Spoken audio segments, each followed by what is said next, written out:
Somewhere in Australia, there's a treasure 4 kids promised they'd come back for. They never did. 26 years later, no one even remembers exactly where they buried it, except one person. Whenever I close my eyes, it isn't a face that comes back first. It's the gentle ring of a bicycle bell. Dust drifting across a quiet suburban road on a hot summer afternoon. Towering gum trees swaying beneath an endless blue Australian sky. And somewhere in the distance, the unmistakable call of a magpie. Funny, isn't it? The most valuable moments of our lives never feel valuable while we're living them. At the time, they're just another ordinary day. But years later, those ordinary days quietly become the greatest treasure we'll ever own. Back in the summer of 1998, I was only 10 years old. I didn't know when childhood was supposed to end. Maybe none of us ever do. One day, we simply stopped going outside to play. And somehow, without even noticing, we never go back. The last school bell that year sounded different. Not because it rang any louder, but because it meant freedom. Classroom doors flew open. Kids burst outside like someone had unlocked the whole world. Laughter echoed across the playground. School hats flew into the air. Teachers smiled and waved goodbye. Summer holidays had finally begun. I slung my backpack over my shoulder. It was covered in colourful signatures from my classmates. Back then, I honestly believed those names would stay there forever. I didn't realise time fades ink much faster than memories. I had barely stepped through the school gate when I heard the sharp screech of a bicycle brakes behind me. I turned around. Of course, it was Jack. He never arrived quietly. He skidded to a stop beside me with that familiar grin, the one that usually meant we were about to do something that would probably get us into trouble. He looked at me and laughed. "Mate, we've got 44 days. Without thinking, I laughed back. 44 chances to make a memory we'll still be talking about when we're old. A moment later, Mia wandered over. She was carrying the same little notebook she seemed to take everywhere. Mia wrote everything down. Tiny moments, funny conversations, random ideas, almost as though she already understood that memories disappear from our minds long before they disappear from paper. She opened the notebook and smiled. "Right then, let's start this summer properly." I took the pencil from her hand. At the top of the page, I carefully wrote, "Summer of 1998. Then I added the first promise, "Find a place no grown-up knows about." The second, "Catch a train for absolutely no reason." The third, "Sleep beneath the stars." The fourth, "Skip stones across the bay until the sun disappears."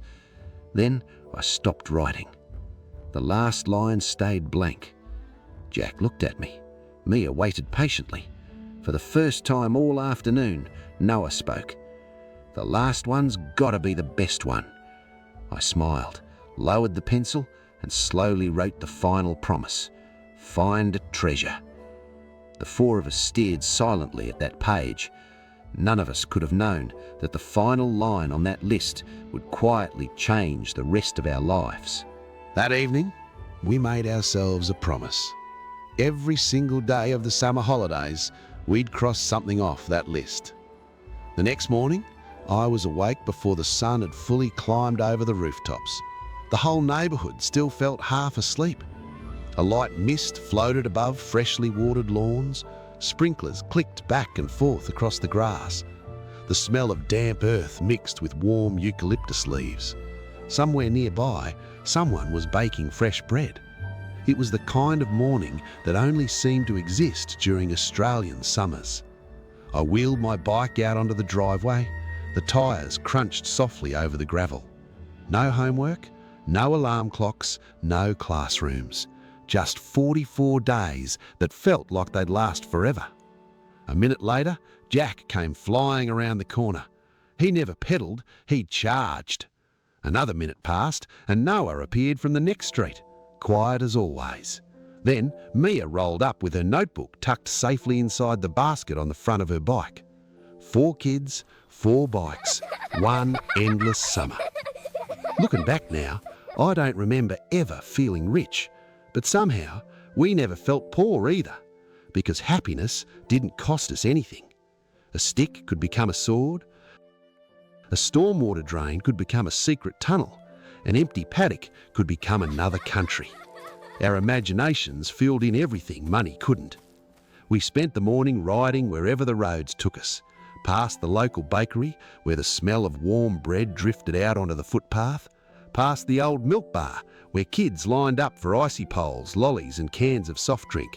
A faded Holden ute rumbled slowly past us with the radio playing through its open window. Sprinklers sprayed across front lawns. Little kids ran laughing through the water. Neighbours waved as we rode by. Back then, the whole town somehow knew who you were, and somehow it felt like the whole town was raising you.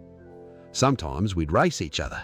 Sometimes we'd ride side by side without saying a single word. Funny thing about childhood, silence never felt awkward. You never had to entertain your best mates. Just being there was enough. By early afternoon, the streets we'd always known began to disappear behind us. Bitumen turned into dirt, footpaths gave way to bush tracks, the houses slowly vanished, the air became cooler beneath the gum trees. Even the sounds of town seemed to fade away.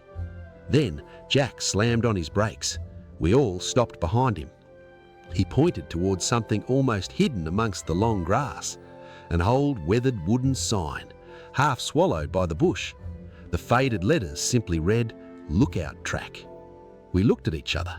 None of us had ever seen it before, which was strange because we'd lived in Banksia Bay our whole lives. Jack smiled. "Well, I reckon we just found the first thing on the list." Without another word, we leaned our bikes against a giant gum tree. Then, one by one, we stepped onto the forgotten track. None of us realised it then, but somewhere beyond those trees, our greatest childhood memory was quietly waiting for us. The further we walked, the quieter the world became. Before long, there were no cars, no voices, no distant lawnmowers. Just the soft crunch of dry gum leaves beneath our shoes, the whisper of warm wind moving through towering eucalyptus trees, and somewhere high above us, the unmistakable laugh of a kookaburra. Nobody was in a hurry. Sometimes Jack wandered ahead. Sometimes Mia stopped to look at flowers growing beside the track. Noah quietly picked up interesting rocks along the way, and I just kept looking ahead because somehow it felt like the track wanted us to keep following it. That's the funny thing about being 10 years old. You don't need a destination. The adventure begins the moment you leave home. Then, without warning, the trees opened. Every one of us stopped. In front of us, the entire coastline stretched to the horizon. The ocean shimmered beneath the afternoon sun. Far below, we could see the railway line hugging the coast, the cricket oval, our little primary school, the rooftops of Banksia Bay. Everything that had always felt so big suddenly looked tiny. For a long moment, none of us said a word. Jack finally broke the silence. "Mate, this has to be the best place in Banksia Bay." I couldn't stop smiling. "No, it's the best place nobody ever told us about." Some places don't become special because they're beautiful. They become special because you discover them yourself. While Jack and I stood staring out across the ocean, Mia wandered over to the enormous roots of an ancient gum tree. She crouched down, absent-mindedly brushing away dry leaves with her hand. Then she froze. "Guys, come here." We hurried over. Something metallic was buried beneath the roots. Together, we cleared away the loose red dirt. Slowly, an old rusted biscuit tin emerged from the ground. It looked as though it had been sleeping there for years. Jack grinned. "We actually found treasure." None of us laughed, because somehow it didn't feel like a joke anymore. I carefully lifted the lid. There was no gold, no jewelry, no pirate map. Inside rested a faded photograph, and beneath it a folded piece of yellowed paper. I picked up the photograph first. 4 children standing beside 4 bicycles, smiling at the camera beneath this very same gum tree. For a moment, it felt as though we were looking at ourselves, only they had lived here long before we ever had. I unfolded the old note as carefully as I could. The handwriting had faded, but one sentence was still perfectly clear. Summer of 1974. Best friends forever. Nobody spoke. The wind continued moving through the trees. The ocean kept rolling onto the shore below. But somehow, everything felt different now. It was as though another group of kids, 24 summers before us, had left behind proof that childhood always feels like it'll last forever, until one day it doesn't. We held on to that photograph for a long time. It was hard to explain, but it felt less like we'd found somebody else's treasure and more like we'd been invited to become part of it. Without saying much, we all seemed to reach the same decision.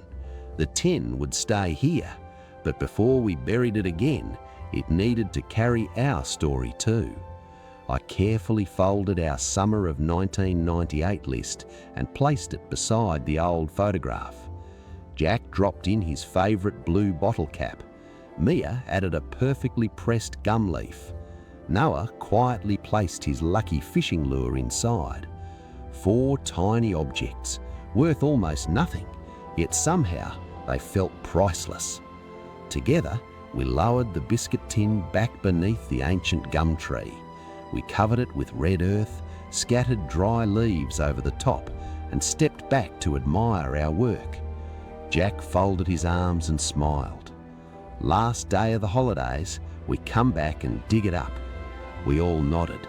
At 10 years old, forever seemed very far away. The rest of summer disappeared faster than any of us expected. We skipped stones across the bay until sunset. We rode trains with no destination.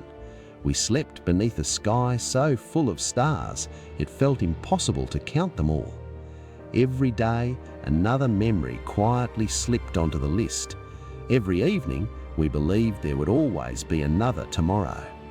Then, without asking our permission, the final day arrived. We raced our bikes back along the same dusty bush track, the same gum trees, the same lookout, the same ocean. Everything looked exactly as we'd left it, except one thing. Jack grabbed the shovel and started digging. I joined him. Noah cleared away the loose dirt. Mia checked every landmark around the tree. A few minutes passed, then 10, then 20. The hole grew deeper, but the biscuit tin never appeared. Jack threw the shovel aside and started digging with his bare hands. It has to be here. It has to. I opened Mia's notebook. The map matched perfectly. The roots, the footsteps, the tree. Everything was exactly where we'd left it, except the treasure. Silence settled over the lookout. Only the wind remained. Only the distant crash of waves below. Finally, Noah spoke. Maybe somebody found it. Mia looked down at the empty hole and smiled the smallest smile. Or maybe treasure isn't meant to stay buried. None of us answered. We quietly filled the hole again, collected our bikes, and rode home much slower than we'd arrived. That was the first time I realised summer could end. Years passed. School became work. Bikes became cars. Weekends became calendars. One by one, the people who had filled my childhood slowly became voices I hadn't heard in years. But every now and then, I'll hear the call of a magpie, or catch the smell of warm eucalyptus after a summer afternoon. And without warning, I'm 10 years old again, standing beneath that old gum tree. Many years later, I went back there alone. The lookout hadn't changed. The ocean was still endless. The wind still carried the same smell. Even the gum tree was waiting exactly where we'd left it. I stood there for a long time, looking at the place where we'd once buried a treasure.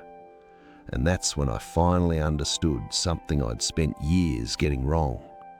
We never lost the treasure, because the treasure was never inside that old biscuit tin. It was 4 bicycles, 44 days of summer, a notebook full of impossible ideas, 4 kids who believed childhood would last forever. We never found the treasure because we were living it. And maybe that's the saddest and most beautiful thing about growing up. You never realize you're standing inside the happiest days of your life until they've quietly become a memory.